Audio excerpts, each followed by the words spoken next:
जय श्री हरि विष्णु। दोस्तों नमस्कार, आपका मेरे चैनल में स्वागत है। आज हम आपके लिए कामदा एकादशी व्रत की कथा लेकर आए हैं।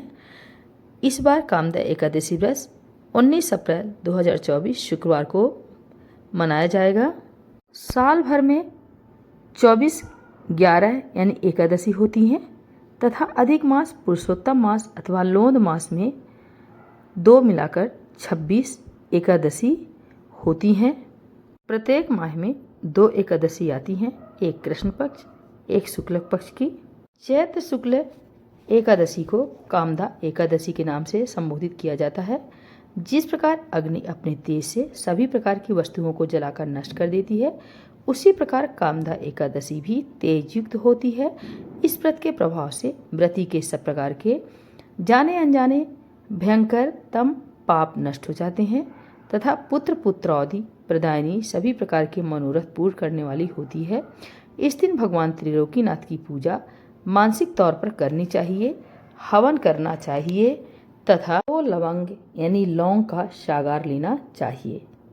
कामदा एकादशी व्रत की कथा पहली बार भगवान श्री कृष्ण ने धर्मराज युधिष्ठिर को सुनाई थी, इसलिए पूजा के समय इस व्रत कथा को अवश्य सुनना और सुनाना चाहिए।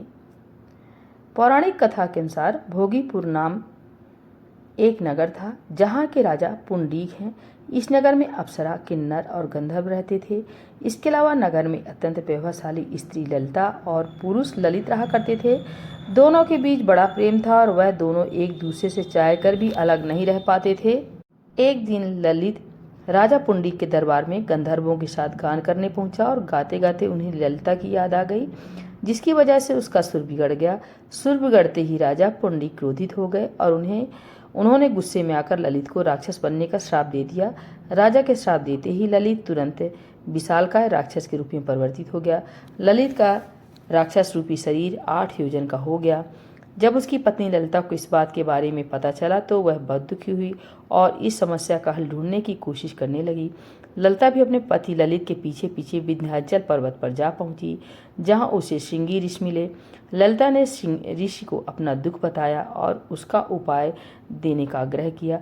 श्रृंगी ऋषि ने कहा कि चैत्र माह के शुक्ल पक्ष की एकादशी आने वाली है, जिसे कामदा एकादशी कहते हैं। इस दिन यदि श्रद्धा भाव के साथ व्रत रखा जाए तो सभी कार्य सिद्ध होते हैं।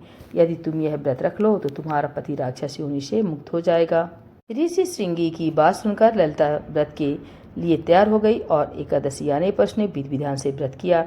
इसके बाद द्वादशी के दिन ब्राह्मणों को भोजन कराने के बाद दान किया। ललिता एकादशी का व्रत रखती और भगवान से उसका फल अपने पति को देने का आग्रह करती।